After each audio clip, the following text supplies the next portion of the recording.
Belə bir şəhər yeri var Ağsuda. Xaraba şəhər deyirlər. Ona deyirlər ki, Yeni Şamaxı. Yəni Şamaxı Nadir Şah dağıdandan sonra ora köçüb və s. Nəysə, onların layihəsi əsasında 2010-cu ildə mən orada tədqiqata başladım. Mənim rəhbərliyimlə. Çox böyük sahələr açdıq. 18-ci əsrin şəhərin, demək olar ki, şəhərin bir 1/10 hissəsini açdıq. 7 sahədə və orada nələr çıxmadı.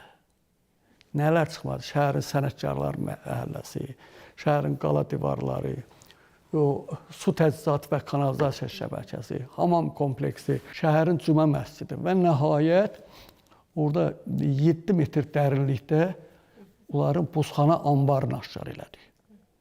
Geniş ərazisi olan bir buzxana anbardır. Yəni Ağsu isti olan yerdir deyə orada xanlıq hökumət səviyyəsində də söhbət gedir Şirvan xanlığından, Şamaxı xanlığından. Şamaxı xanlığının paytaxtı idi o zaman Ağsu.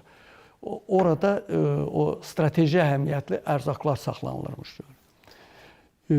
Həmin ərazinin o üstü çöküb eləyib, onu təmizləyərkən oradan 2 dəfinə çıxdı. Dəfinənin biri gümüş pullardan ibarət idi. Azərbaycan ayrı-ayrı xanlıqlarda zərb olmuş pullar idi.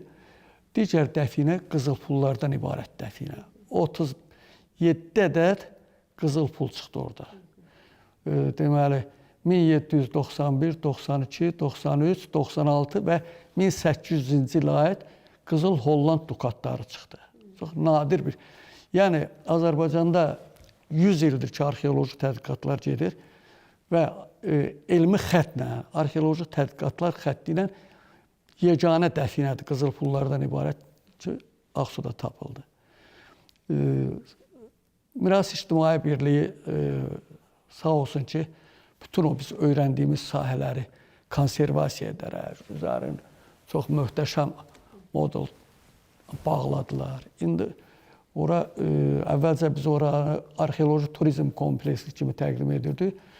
Onun ardınca Cənab Prezidentin xüsusi sərəncamı ilə Ağsu oldu Dövlət Tarix Qoruğu, Tarix və Mədəniyyət Qoruğu.